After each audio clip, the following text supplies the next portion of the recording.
ఒంటరిగా కాదు, ఒక వ్యవస్థగా ముందుకు సాగదు.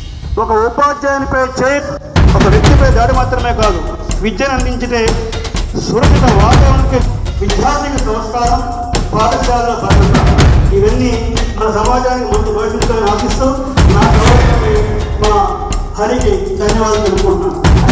ధన్యవాదాలు. అదేవిధంగా అందరికీ వాటిని ఎంతవరకు నిర్వర్తిస్తున్నారు. ఎందుకంటే పాఠశాల అయినటువంటి సంవత్సరంలో 200 అందులో పాఠశాల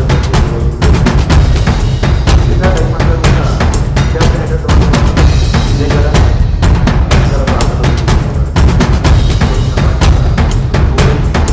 ఇది జరగడానికి కారణం ఏదైతే అభినందన పెట్టారు మనది లేదని కాదు, కాకపోతే ఎక్కువ శాతం వాడలేదు.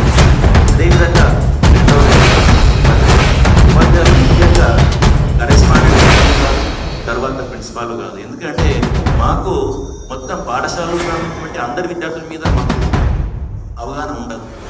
ఈరోజు మీరు ఉపాధ్యాయులు అనేటువంటి క్లాస్ వెళ్ళిరా కాదు. ఈ విధంగా కావడానికి కారణము మా గౌరవ అధ్యక్షుడు శ్రీనివాస్ గారు చెప్పినట్టు సమాజం అంటే ఇక్కడ ఒక తల్లిదండ్రి కావచ్చు, ఉపాధ్యాయులు కావచ్చు, వివిధ రంగాలు కావచ్చు. ఇట్టి కార్యక్రమంలో పాల్గొన్న వారందరికీ కూడా మరొకసారి ధన్యవాదాలు.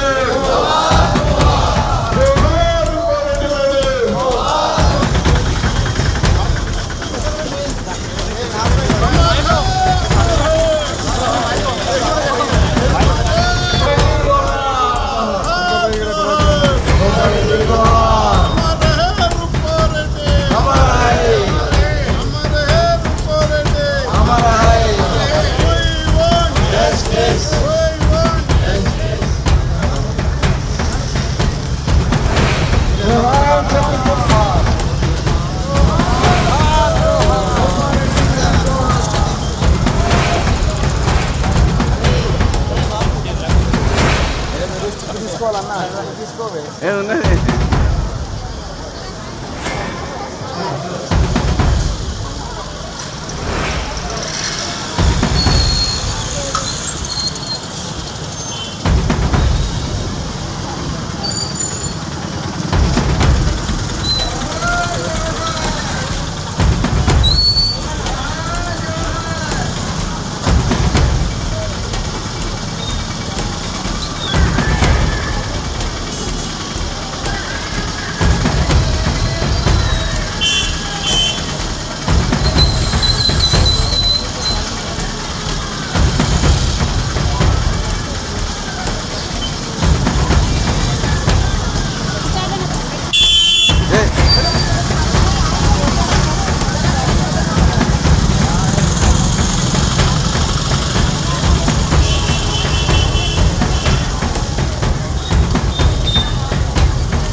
కక్ష పెంచుకుంటూ నేడు కంటికి రెప్పలాగా చూపిన ఏ బాబు అంటూ నువ్వు పెట్టిన చివరి కేక దిక్కులన్నీ మీద పోయి గుండెలను పిండి వేసిన కేశోక నీ కుటుంబానికి కలగాల ధైర్య ప్రశాంతి తల్లి నీకెంత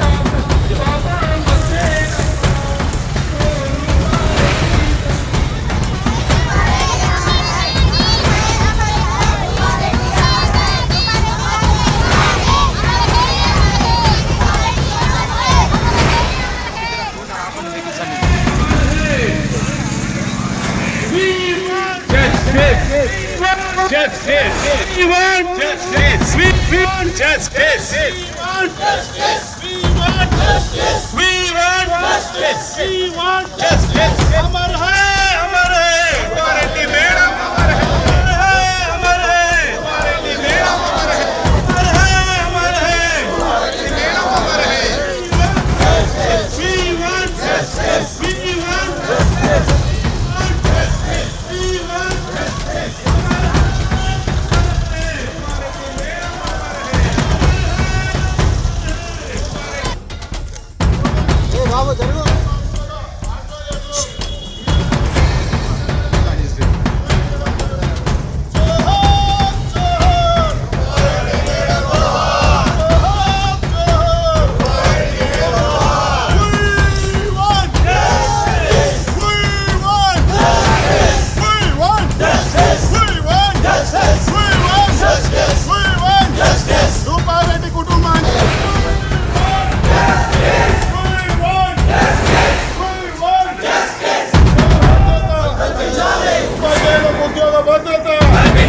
పాఠశాలలపై దాడులు రూపారెడ్డి మీద కుటుంబాన్ని రూపారెడ్డి మీద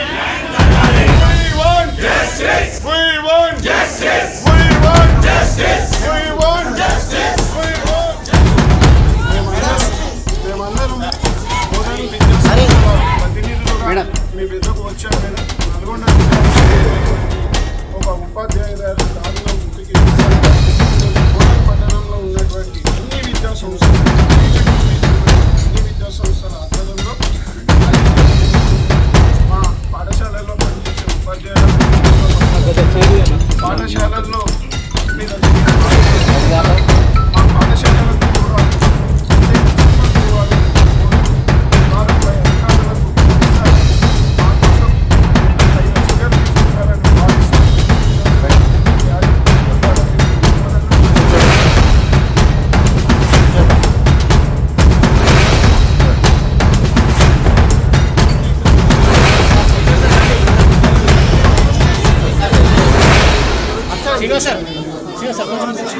కరెస్పాండెంట్ శ్రీమతి రూపారెడ్డి గారి మీద జరిగిన హత్య అనేది చాలా దారుణమైన విషయం. పిల్లలకు భవిష్యత్తును నేర్పించే ఉపాధ్యాయుల మీద ఉపాధ్యాయురాల మీద ఈ విధంగా జరగడం అనేది మనం చాలా బాధపడాల్సిన విషయం. పిల్లలకు ఓన్లీ ఉపాధ్యాయులు మాత్రమే కాకుండా తల్లిదండ్రులు కూడా వాళ్ళ ఇంట్లో వాళ్ళ ప్రవర్తన ఏ విధంగా ఉంటుంది, వాళ్ళు ఏం చేస్తున్నారు అనేది గమనించాల్సి ఉంటుంది. తల్లిదండ్రులంతా వాళ్ళు ప్రతిరోజు వాళ్ళ దినచర్యలను పరిశీలిస్తూ అదేవిధంగా పాఠశాలల్లో కూడా పిల్లల భవిష్యత్తు గురించి లేదా వాళ్ళ ప్రవర్తన గురించి చర్యలు తీసుకోవాలి. ఇప్పుడు ఈ దారుణ విషయం సంబంధించి నేను గవర్నమెంట్ దృష్టికి తీసుకుపోతాను. గవర్నమెంట్ తగిన చర్య తీసుకునే విధంగా. నల్గొండ జిల్లా school principal madam Rupa Reddy madam గారి దారుణ హత్య గురించి ఈరోజు ట్రస్ట్ ఆధ్వర్యంలో రాష్ట్ర వ్యాప్త బంద్కి కాలివ్వటం జరిగింది. దానిలో భాగంగా బోధనలో ఉన్న విద్యా సంస్థలన్నీ కేజీ టు పీజీ వరకు ఉన్న విద్యా సంస్థల ఉపాధ్యాయ బృందం మరియు సంస్థ అధిపతులు అందరూ పాల్గొని ఈ రోజు మహాలక్ష్మి మందిర్ లో ఆమెకి సంవత్సర సభ పెట్టాం. ముఖ్యంగా ఈ దారుణ హత్య విద్యార్థుల్లో మాదక ద్రవ్యాల ద్వారా కానీ ఇతర దీనిలో కానీ వ్యవస్థలు ఏర్పడి మేడం గారి ఇంట్లోనే ప్రవేశించి ఇద్దరు విద్యార్థులు దారుణంగా 27 కత్తిపోట్లు పోవటం ఇది అమానుషం. దీన్ని మేము ఖండిస్తూ ఉపాధ్యాయులకు భద్రత కల్పించాలి. ఉపాధ్యాయులు ఇవాళ తెలంగాణలో లక్షల మంది ఉపాధ్యాయ బృందం పట్టణ స్కూల్స్ లో పనిచేస్తూ ఉన్నారు. వాళ్ళందరూ కూడా భయభ్రాంతులకు గురవుతున్నారు కాబట్టి ప్రభుత్వం కానీ ఇతర సంఘ నాయకులు కానీ ఈ టీచర్లకు కానీ సంస్థలకు కానీ భద్రత చాలా అవసరం పడింది. ఎక్కడైనా మా సంస్థల్లో కూడా తప్పు జరిగితే వాటికి చెప్పి నిరసన చేయొచ్చు.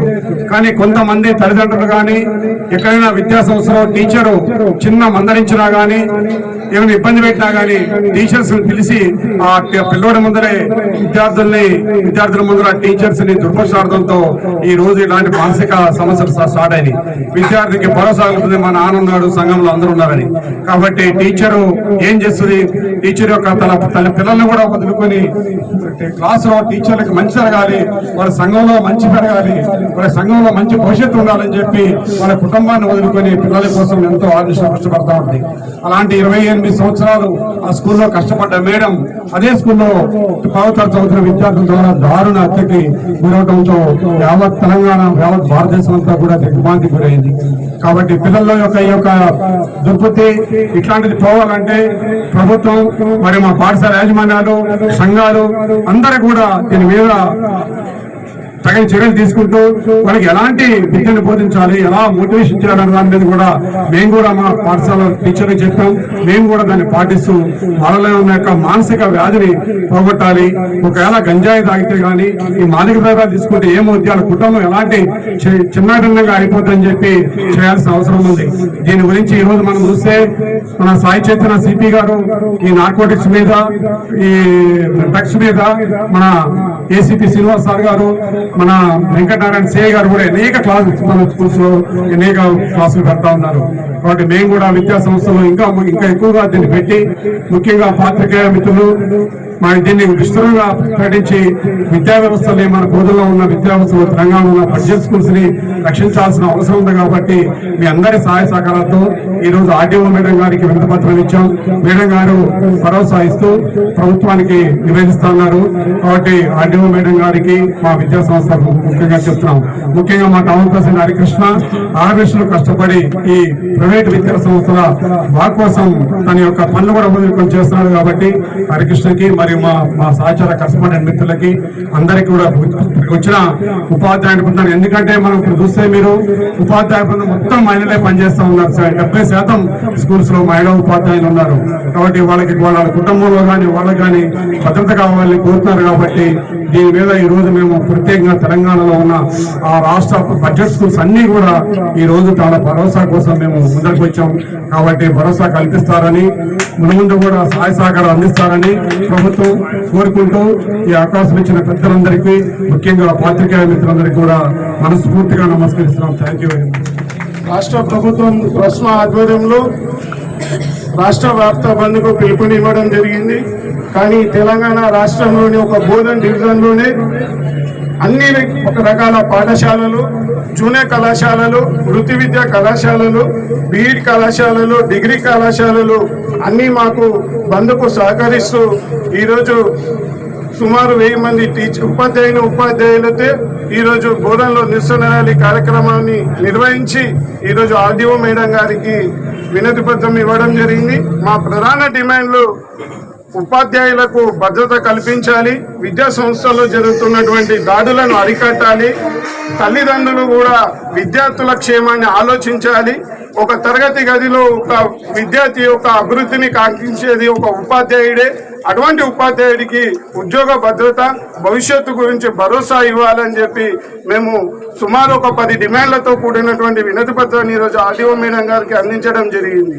దీని ద్వారా మా యొక్క డిమాండ్లను పై అధికారులకు తెలియజేసి మాకు ఒక రకమైన కఠినమైన చట్టాన్ని తీసుకురావాలని బడ్జెట్ పాఠశాలల తరఫున ఈరోజు వినతి పత్రాన్ని సమర్పించడం జరిగింది. ఈ కార్యక్రమానికి సహకరించినటువంటి ప్రతి ఒక్కరికి కూడా ప్రత్యేక ధన్యవాదాలు తెలియజేస్తున్నాను.